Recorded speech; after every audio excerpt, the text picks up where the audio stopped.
وَإِذَا ضَرَبْتُمْ فِي الْأَرْضِ فَلَيْسَ عَلَيْكُمْ جُنَاحٌ أَن تَقْصُرُوا مِنَ الصَّلَاةِ.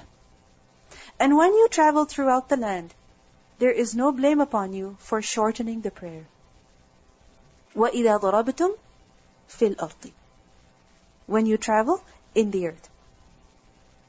Over here, in particular, what is mentioned is traveling for battle. Why?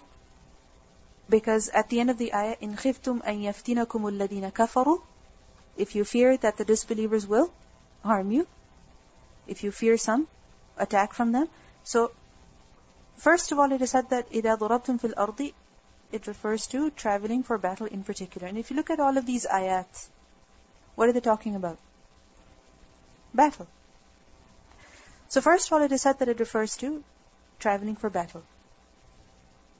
And secondly, it is said that ضَرَبْتُمْ فِي الْأَرْضِ, it is just generally, if you're traveling, you leave your hometown, your population, and you go elsewhere, and you're traveling. So, وَإِذَا ضَرَبْتُمْ فِي الْأَرْضِ فَلَيْسَ عَلَيْكُمْ جُنَاحٌ, then there is no blame upon you, meaning you're not at fault, that أَن تَقْصُرُوا مِنَ الصَّلَاةِ, that you shorten the prayer. The word تَقْصُرُوا is from the root letters قاف صاد را, from the word قصر. And qasr is to shorten, to reduce something. What does it mean? To shorten or to reduce something. So taqsuru, you shorten, you reduce, min as-salah, from the salah. What does it mean by this? An taqsuru min as-salah, that you shorten the salah. You shorten the fard salah. And remember that when a person is traveling, he is allowed to shorten. Rather, he should shorten his salah. Which salah in particular? Zuhr, Asr, and Isha. Because Fajr and Maghrib, you don't shorten them. But Zuhr, Asr, and Isha, the 4 rak'ah, you shorten them to how much? 2. So, فَلَيْسَ عَلَيْكُمْ جُنَاحٌ أَن تَقْصُرُوا مِنَ الصَّلَاةِ, there is no sin upon you if you shorten the salah. إِنْ خِفْتُمْ, if you feared, أَن يَفْتِنَكُمُ الَّذِينَ كَفَرُوا, that the disbelievers put you in trouble. If the disbelievers put you in trouble. Meaning if the disbelievers attack you, or if the disbelievers, they harm you. So if you fear that there is an enemy right behind you, and you have to pray, then don't pray the full salah, rather shorten it to 2. Now over here, in khiftum has been understood in 2 ways. First of all, it has been said that in khiftum, this is muttasil, meaning it is joined, it is connected with the previous statement. And what this means is that this is a condition for shortening the salah. That you only shorten the salah when? In the state of fear. However, this meaning is not that strong. Why? Because the Sunnah teaches us that the Prophet ﷺ did not just shorten the salah in the state of fear, but he also shortened the salah in every safar, in every journey. In every journey he shortened his salah. So then what do you mean by this? In khiftum an yaftinakum. In is a condition over here. It's a conditional clause. Then how do we understand this? How do we reconcile? Is this a contradiction or it's not a contradiction? It is said that in over here is munfasil. It is not muttasil, but rather it is munfasil. What does munfasil mean? It is disconnected. It is separate from the above statement. The statement that is mentioned so far, it ends at an taqsuru min as-salat. So the first sentence is that وَإِذَا ضَرَبْتُمْ فِي الْأَرْضِ فَلَيْسَ عَلَيْكُمْ جُنَاحٌ أَن تَقْصُرُوا مِنَ الصَّلَاةِ. That when you're traveling, no harm upon you if you, meaning you're not at fault, you're not being sinful, if you shorten the salah. Next sentence. إِنْ خِفْتُمْ أَن يَفْتِنَكُمُ الَّذِينَ كَفَرُوا. If you fear that the disbelievers are going to put you in trouble. And then, فَقْصُرُوا مِنَ الصَّلَاةِ, it is implied. فَقْصُرُوا مِنَ الصَّلَاةِ is implied. What does فَقْصُرُوا مِنَ الصَّلَاةِ mean? Then shorten the prayer. Okay, it is implied. So what does it mean? That generally, in every travel, in every journey, we are allowed to shorten the salah. Now a person may wonder that why is battle mentioned in particular? Why is fear mentioned in particular? Because most of the travels of the Prophet ﷺ and the Sahaba, what did they include? Not just battle. It was fear. Fear of the enemy. Because remember that when you're traveling through the desert, your enemy can see you from far. Because there's nothing hiding you. Nothing protecting you. So just imagine if the enemy is hiding behind a dune. And you're praying over there. Whether that enemy is disbelievers or they're robbers or whatever. Highway robbers. Okay? So, if you're traveling through the desert, you are in the state of fear. Whether or not you're going for battle. You are in the state of fear. So, over here, the state of fear has been mentioned in particular because most of the travels of the Prophet ﷺ, they were in the state of fear. They were always in the state of fear. So, إِنْ خِفْتُمْ أَنْ يَفْتِنَكُمُ الَّذِينَ كَفَرُوا إِنَّ الْكَافِرِينَ كَانُوا لَكُمْ عَدُوًّا مُبِينًا. Indeed, the disbelievers, they are for you a clear enemy, meaning their enmity is clear. It is revealed. It is quite obvious. So in this ayah, the allowance of praying qasr salah is given.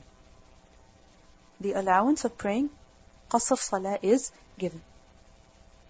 Praying the qasr salah in travel is actually mandatory. It's not just permissible, but rather it is wajib. Praying salatul qasr is wajib in journey. Why? Because that is what the Sunnah of the Prophet ﷺ teaches. We learned that the Prophet ﷺ, he shortened the prayer at the time of conquest of Mecca. And the journey was of 10 days. Similarly, at Hajjat al-Wada', at the farewell pilgrimage, the Prophet ﷺ also shortened the prayer. And it was a time of peace. There was no battle at that time. It was Hajj, a haram month, Hajjat al-Wada'. And the journey was of 19 days. We learned that Ya'la ibn Umayyah, he said that I asked Umar ibn al-Khattab radiyallahu anhu about this ayah. And he said that I asked him that Allah granted Muslims safety now. I mean, now we're at peace. Even if we're traveling through the desert, even if we're not in a state of fear, we're at peace now. There's nothing that we fear. There's no danger. So Umar radiyallahu anhu said that I wondered about the same thing. And I asked the Prophet ﷺ about it. And he said, صَدَقَةٌ تَصَدَّقَ اللَّهُ بِهَا عَلَيْكُمْ فَقْبَلُوا صَدَقَتَهُ. That this is a sadaqah, this is a gift, this is a charity that Allah subhanahu wa ta'ala has bestowed upon you. So accept it. Accept it.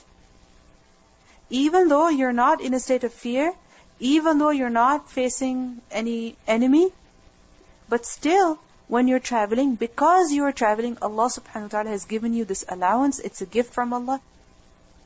So accept this gift. So what does this teach us?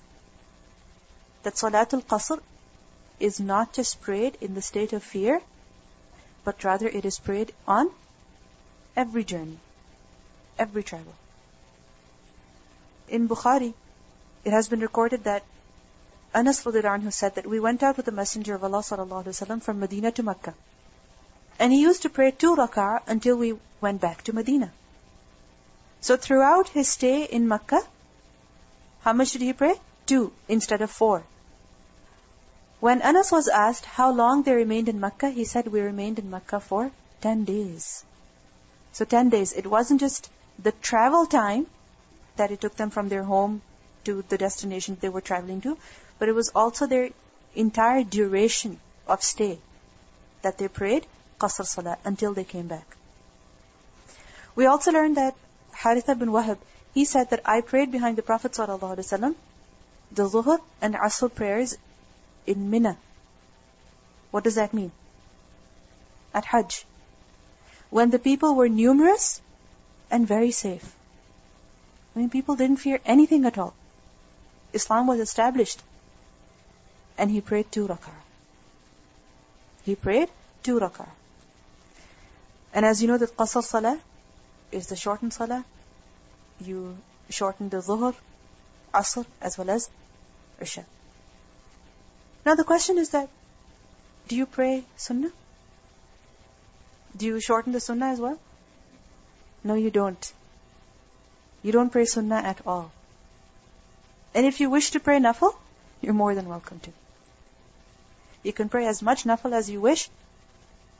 But in safar, in a journey, praying the sunnah is not a part of the salah. What is necessary is that a person must perform the fard. And we learned that Ibn Umar radiallahu anhu, whenever he would travel, he would only pray the shortened fard, and then he would leave. So he would just come, he would pray 2 rak'ah, and then he would leave. So Hafs, he asked him that if you pray 2 more rak'ah, what's the big deal? You come all the way here, you're praying with everybody, you pray the 2 fard. If you pray 2 more rak'ah, what's the big deal? I mean, why won't you? So he said, if I had to, then I would pray my full fard. If praying 2 extra rak'ah was necessary, then I would actually pray the full fard and I would not shorten it. So what does this teach us? That this is a gift of Allah, this is the allowance of Allah, take it. When you're traveling, to save your time, Allah subhanahu wa ta'ala has allowed you that you shorten your salah, so accept it. Okay, qasr salah, you pray when you are traveling. So how do you determine the fact that you are traveling? And how long does this apply to you for? I mean, if you're going for a 2-month vacation, for a 3-month vacation, does it mean that you pray qasr for the whole 3 months? So what's the limit? As we discussed earlier in the ayah about tayammum, that there is no mileage limit for a safar. Meaning you don't say that only if you travel 50 miles, then you are in the state of safar. Or if you travel 10 miles from your house, then you are in a safar. No. There is no had that is determined from the Quran or the Sunnah. Which is why we see that the Prophet ﷺ, he prayed the qasr salah at different places. For instance, we learned that the Prophet ﷺ left Medina, and when he reached Dhul Hulayfa, which is only 6 miles from Medina, he prayed the qasr salah. We also learned that he prayed the qasr salah at a distance of 3 miles from Medina. And we say that only when you've crossed 40 miles or 50 miles, then you pray qasr salah. No. From the Sunnah we learned that he prayed even 3 miles, 6 miles. What does this show? That once you have left your house and you are traveling, I mean, you call a journey, a journey. A travel. If you're going to the grocery store, even if it's 50 miles away, even if it's in the same town as yours, you're not traveling. But once you leave your city and you enter into a place that is empty, and then you enter another city, then you're actually traveling. So for example, from here when you go, you take the highway. For a very long time you see houses and buildings and all of these things by your side. And then you're going through the highway and you see empty space. So what does that show? That you are in a safar.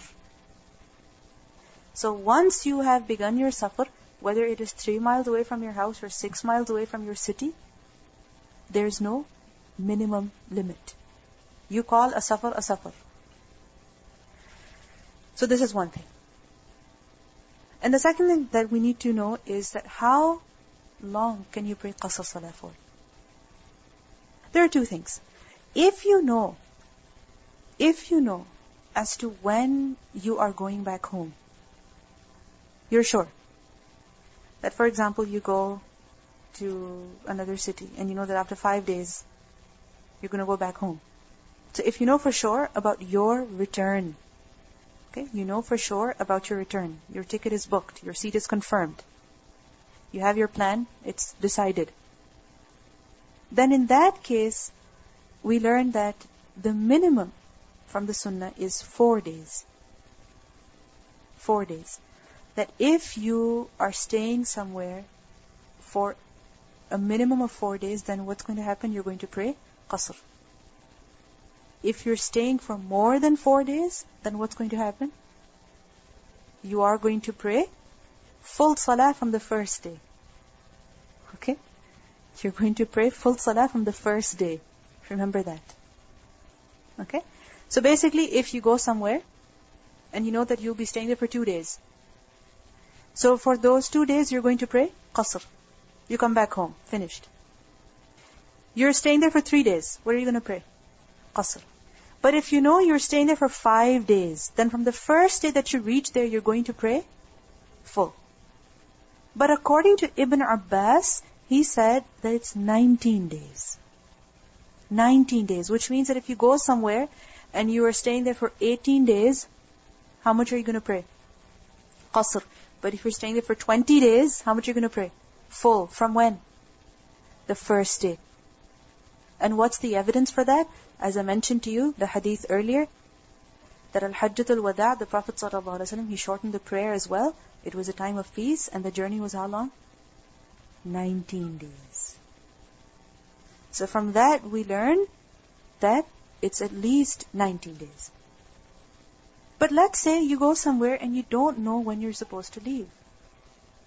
You don't know when you're supposed to leave. If it's within a week, if it's within a week and a half, within 10 days, within 19, within 20, within a month, you really don't know.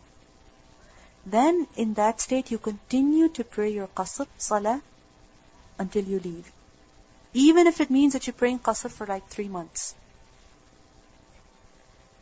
Okay, if you have a vague idea that you know for sure that within a month you're definitely coming back. Within a month. But you don't know if it's going to be the 17th of the month or the 18th of the month. Then according to that, you decide. But if you don't know whether you're supposed to leave today or tomorrow, like for example, we learn from Seerah that the Sahaba, they would travel. For example, they would go for jihad or something like that.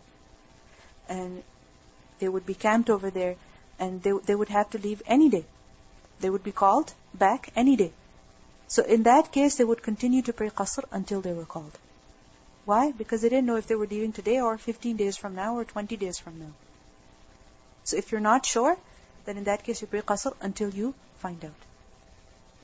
Okay, so for example, if a person is traveling, they go to their mother's house, and they're supposed to stay there for 2 days, and then from there they're going to go to their grandmother's, which is another city, and then from there they're going to go to their uncle, which is another city. So you're constantly in the state of travel. Okay? You're constantly in the state of travel.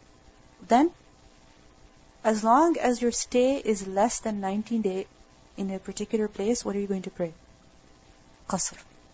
And if it's more than 19 days in a particular place, let's say you're staying at your uncle's for 25 days, then in that case, what are you going to pray? Full salah. We learned that Anas radiallahu anhu, he stayed in Sham for 2 months, and he prayed qasr prayer for those 2 months. Why? Because he didn't know when he was going to leave. And remember that when a person is traveling, besides shortening the prayer, he can also do jam'. He can also join them. What does it mean by that? That a person is going to pray Fajr at its time, and he can join Zuhr and Asr. So from the time that Zuhr begins until Asr ends, any time he can pray both Zuhr and Asr together. Similarly, a person can join Maghrib and Isha. So from the time that Maghrib begins until Isha ends, a person can pray Maghrib and Isha. Shortened as well as joined. إِنَّ الْكَافِرِينَ كَانُوا لَكُمْ عَدُوًّا مُبِينًا. Indeed, the disbelievers, they are for you a clear enemy. Therefore, Allah subhanahu wa ta'ala has given you this allowance, that when you fear them, then you shorten the salah.